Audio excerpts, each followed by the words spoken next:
Nice car. What's the retail on one of those?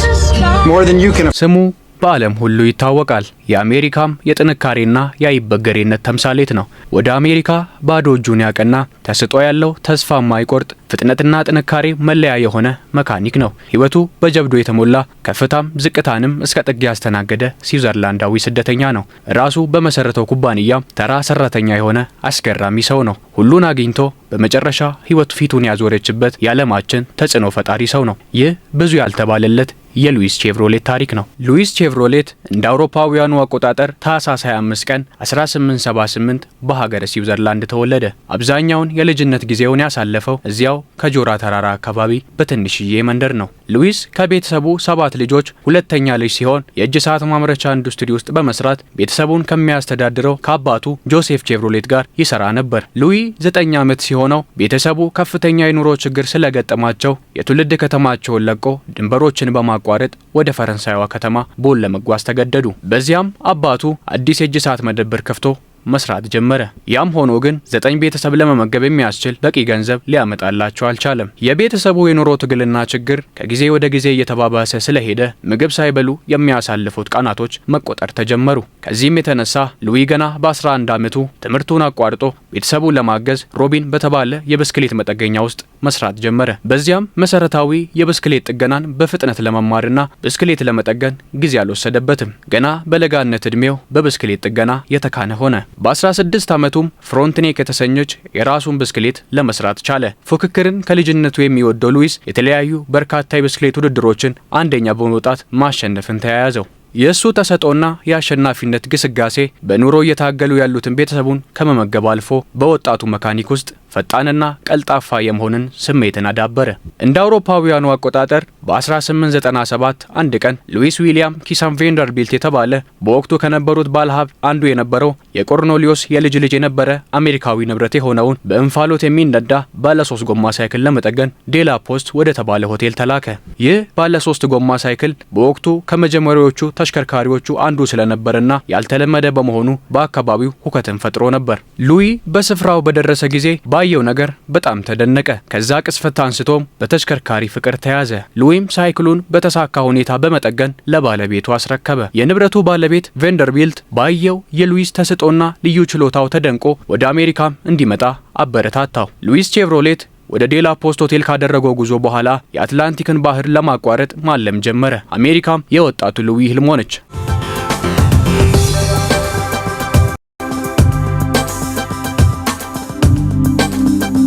ለመካኒክ ከፍተኛ ፍቅር የነበረው ሉዊ ለፈሳሽ ማስተላለፊያነት የሚያገለግሉ ፓምፖችን በመፈልሰፍ በሌላኛው የተፎካካሪነት ገጽታም የበለጠ ደስታን አገኘ። እንደ አውሮፓውያኑ አቆጣጠር በ1899 ሉዊስ ሌላኛውን ግላዲያተር የተሰኘች ብስክሌት ሰርቶ አጠናቀቀ።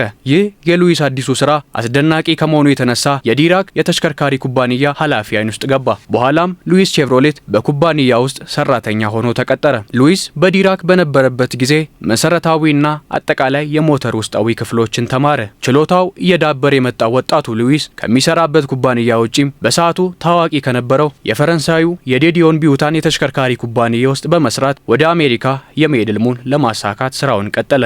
በፈረንሳይ ቆይታው ባገኘው ገንዘብ በ21 ዓመቱ የአትላንቲክን ባህር በማቋረጥ የካናዳ ከተማ ወደ ሆነችው ሞንትሪያል ደረሰ። በመጨረሻም አሜሪካ የመሄድ ህልሙን በማሳካት እንደ አውሮፓውያኑ አቆጣጠር በ1901 ወደ ኒውዮርክ አቀና። በኒውዮርክም ዊሊያም ዋልተር በተባለ ስዊዘርላንዳዊ የአገር ስደተኛ አማካኝነት በምህንድስና ተቋም ውስጥ ስራ አገኘ።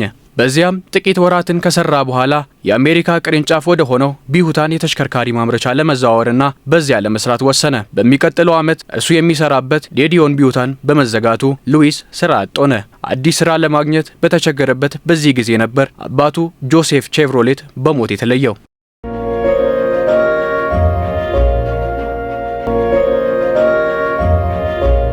ከዚያም በኋላ ያለ አባት የቀረውን ቤተሰቡን እርሱ ወዳለበት ወደ አሜሪካ እንዲመጡ ጥረት ማድረግ ጀመረ። የሉዊስን ልብ ካማረከችው ፈረንሳዊ እንስት ጋር ጋብቻውን በመፈጸም ቻርልስና አልፍሬድ የተባሉ የሁለት ወንዶች ልጆች አባት ሆነ። በሚቀጥሉት ጥቂት ዓመታት ገንዘብ ለማግኘትና ኑሮን ለማሸነፍ በተለያዩ ማምረቻዎች ውስጥ በመስራት በትርፍ ጊዜው ሹፌር በመሆን እስከ 1905 ስራውን ቀጠለ። እንደ አውሮፓውያኑ አቆጣጠር በ1905 የጣሊያን የተሽከርካሪ ኩባንያ የአሜሪካ ቅርንጫፍ የሆነውን ፊያትን ተቀላቀለ። ፊያት በወቅቱ ቀዳሚ የተሽከርካሪ ኩባንያ ሲሆን ሉዊስ በኩባንያ ውስጥ መቀጠሩ በኩባንያው የመኪና ውድድር ውስጥ በመቀላቀል የሚወደውን ነገር ለማድረግ አስቻለው። በፊያት በቆየበት ወቅት ለሞተር የነበረው ፍቅር ከፍተኛ ስለነበር ለራሱ ደህንነት ብዙ ሳይጨነቅ በድፍረት የሚያደርገው የመኪና ውድድር በብዙዎች ዘንድ ዝነኛ አደረገው። የመጀመሪያውን የመኪና ውድድር እድል ከፊያት በማግኘት ሁሉንም አስገርሞ በ1 ማይል የመኪና ውድድር የዓለም ክብረ ወሰን ሰበረ። ሉዊስ ከጥቂት ወራት በኋላ ወደ ውድድር ተመለሰ።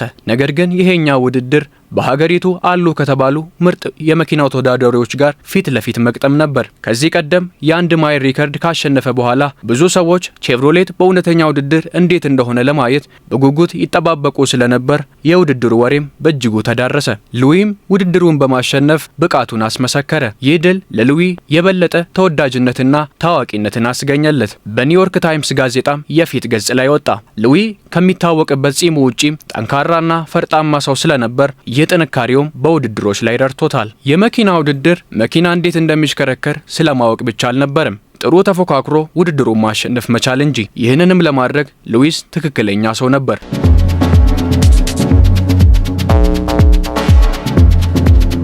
ሉዊስ ከታላቅ ተወዳዳሪነት ውጪም ጎበዝ መካኒክም ነበር። በዚህም ተሰጦ በአንዳንድ የተሽከርካሪ ኢንዱስትሪዎች ለመግባት ጊዜ አልወሰደበትም። ከነዚህም ጆን ዋልተር ክሪስቲ የተባለ ታዋቂ ኢንጂነርና ፈልሳፊ አንዱ ነበር። ሉዊ በኩባንያው እንዲሰራ ጥያቄ ያቀረበለት። በዚህ ምክንያት ከዓመት ቆይታ በኋላ ሉዊስ አዲሱን ስራውን በክሪስቲ ኩባንያ ለመጀመር ወደ ፊላዳልፊያ ተዘዋወረ።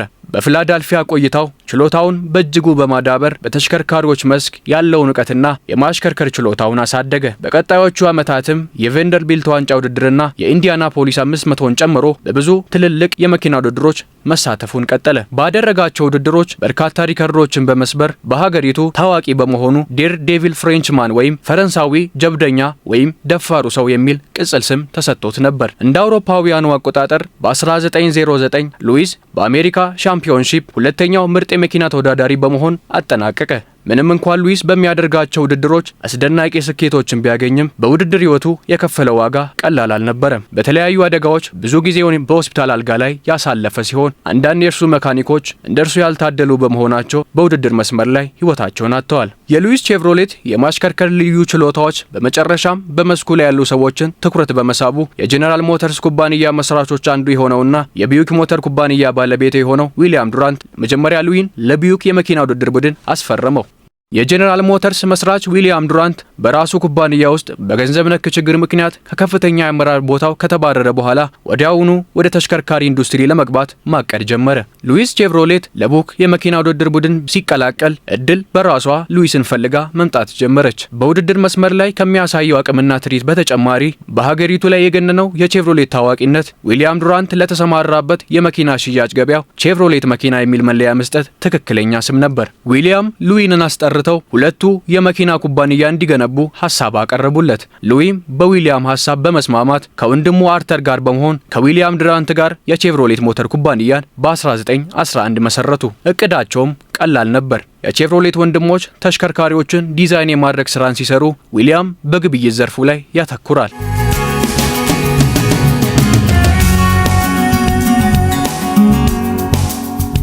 ሉዊ ወዲያውኑ ከቅርብ ጓደኛው ኢቴን ፕላንች ጋር በመሆን ወደ ስራ ገባ። ከ6 ወር በላይ ጊዜ በኋላ ባለ 6 ሲሊንደር ተሽከርካሪ ዲዛይን ሰርቶ አስተዋወቁ።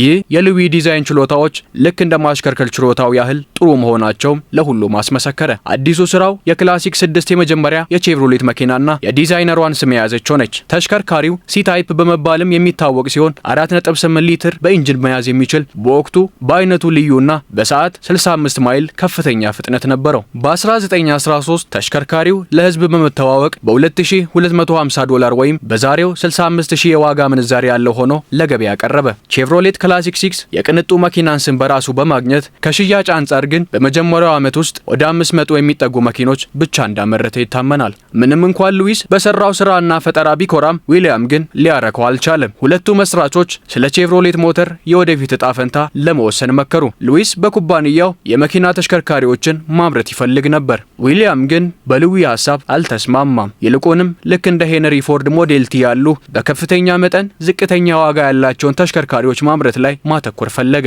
ዊሊያም ሉዊስን ለማሳመን ቢሞክርም ወደ አንድ ሐሳብ መምጣት ተሳናቸው።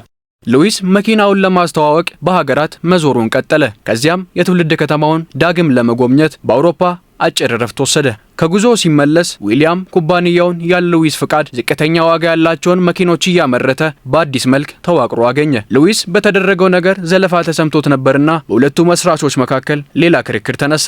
ታሪክ እንደሚያስረዳው ዊሊያም ዱራንት ለሉዊስ ርካሽ ሲጋራውን ማጨስ እንዲያቆምና የበለጠ ለየት ያለ ነገር እንዲያደርግ ነግሮታል። ይህ አስተያየት ሉዊስን በጣም ስለጎዳው ለዊሊያም መኪናዬንና ስሜን ላንተ ሽጭ ያለው ማንነቴን ግን አልሸጥም በማለት ምላሹን ሰጥቷል። ከተፈጠረው ነገር በኋላ ሉዊስ በኩባንያ ውስጥ ያለው ተጽዕኖ እየደበዘዘ እንደሄደ ስለተሰማው ኩባንያውን ትቶ በጣም የሚወደውን የውድድር መኪኖችን ወደ መስራት ተመለሰ።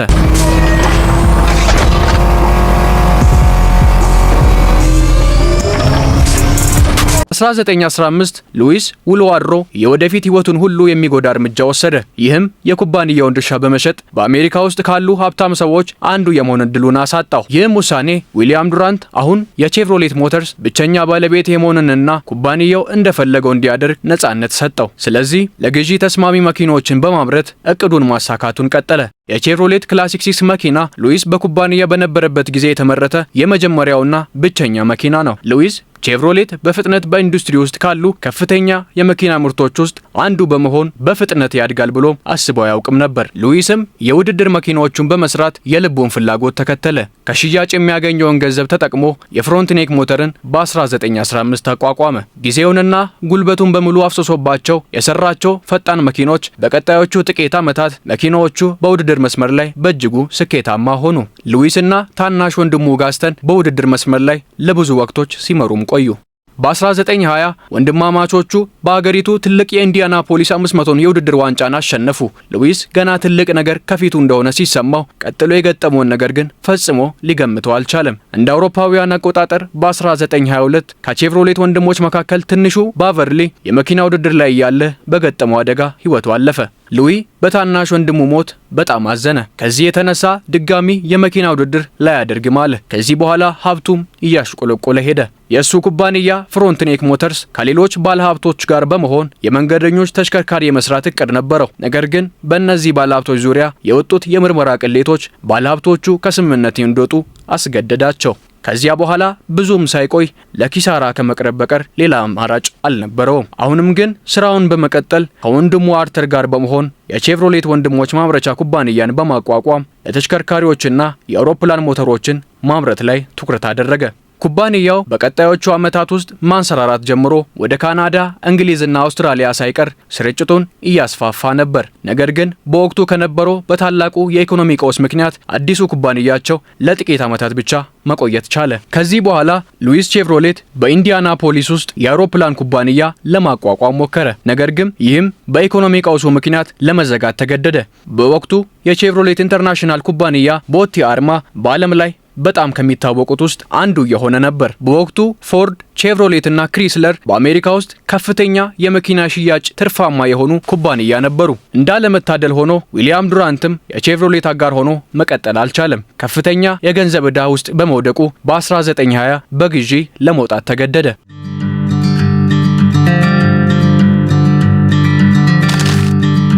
በ1930ዎቹ ሉዊስ ቼቭሮሌት ያረጀ አቅሙም እየደከመ ሄደ። በወቅቱ በአሜሪካ በተባባሰው የኢኮኖሚ ቀውስ ምክንያት ሌላ ንግድ ለመጀመር ወደማይቻልበት ደረጃ ደረሰ። ስራ አጥም ሆኖ ለችግር ተዳረገ። ሌላ የተሻለ አማራጭ ሳይኖረው በአንድ ወቅት ራሱ ወደ መሰረተው በፍጥነት እያደገ በመጣው የቼቭሮሌት ኩባንያ ውስጥ ለመስራት ተመለሰ። በኩባንያውም ለቼቭሮሌት ምንም አይነት አቀባበል አልነበረም። ይልቁንም በኩባንያው እንደ ተራ መካኒክ ሆኖ ተቀጠረ። በዚህ ጊዜ በአታሮሲስ ክሎሮሲስ በሽታ ተይዞ ስለነበር የሉዊስ ጤና በፍጥነት ማሽቆልቆል ጀመረ። እናም በ1938 በያዘው በሽታ ምክንያት ሉዊስ እግሩን አጣ። በዚህም ምክንያት የሕክምና ወጪ ለመሸፈን የሚያስችል ምንም ገንዘብ ሳያገኝ ከስራው ለመልቀቅ ተገደደ። 28ኛ ዓመቱን ሊይዝ የተቃረበው ከልጅነቱ ጀምሮ የኩላሊት ህመምተኛ የሆነው ልጁ ቻርልስን በሞት አጣ። በልጁ ሞት ድንጋጤም የልብ ድካም ታማሚ ሆነ። እንደ አውሮፓውያኑ አቆጣጠር በ1941 ሉዊስ ቼቭሮሌት በ63 ዓመቱ በልብ ድካም ከዚህ ዓለም በሞት ተሰናበተ። ወንድሙ አርተርም በከፍተኛ ጭንቀት ውስጥ ወድቆ ከጥቂት ዓመታት በኋላ ራሱን አጠፋ።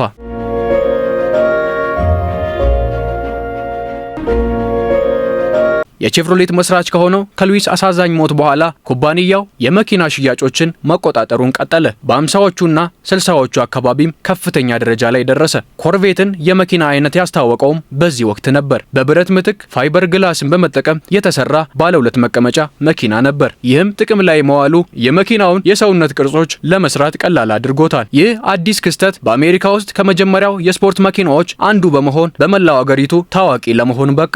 ኩባንያው የስኬት ጉዞውን ቀጠለ። ተወዳጅነትን ካገኘባቸው ምርቶቹ የቼቪ ኢምፓላ ሞዴል በአስደናቂ ገጽታዎቹ በሀገሪቱ በፍጥነት ትልቅ ተወዳጅነትን ማግኘት ችሏል። ኢምፓላ በ1965 እና በ1966 የአሜሪካ ገበያዎች ውስጥ ከ1 ሚሊዮን በላይ በመሸጥ የዓለም በዓመት ውስጥ የተሸጡ ተሽከርካሪዎች ሪከርድ በመስበር እስከ ዛሬ ድረስ ሳይሰበር ቆይቷል።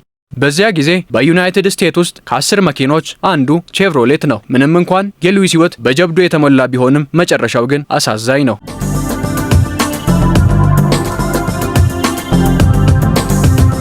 ዛሬ ላይ በብዛት ቼቪ በመባል የሚታወቀው ቼቭሮሌት የጂኤምሲ ቡይክና የካዲላክ ባለቤት በሆነው የጄኔራል ሞተርስ ዋልታ ሆኖ ቀጥሏል። ከ140 በላይ አገሮች ውስጥ መገኛውን በማድረግ ቼቭሮሌት በዓለም አቀፍ ደረጃ እውቅና ያለው የመኪና ብራንድ ነው። እንደ አውሮፓውያን አቆጣጠር በ2023 ጄኔራል ሞተርስ የገበያ ድርሻውን ከ0.3 ወደ 16 በመቶ በማሳደግ የአሜሪካን የተሽከርካሪ ገባን እንደያዘ ይገኛል። በ2024 ጂኤም ባለሙሉ መጠን ፒካፕን በከፍተኛ ሻጭነት ማዕረግ ለ5 ተከታታይ ዓመታት፣ ሲዩቪ ለ50 ዓመታት እንደያዘ ቆይቷል።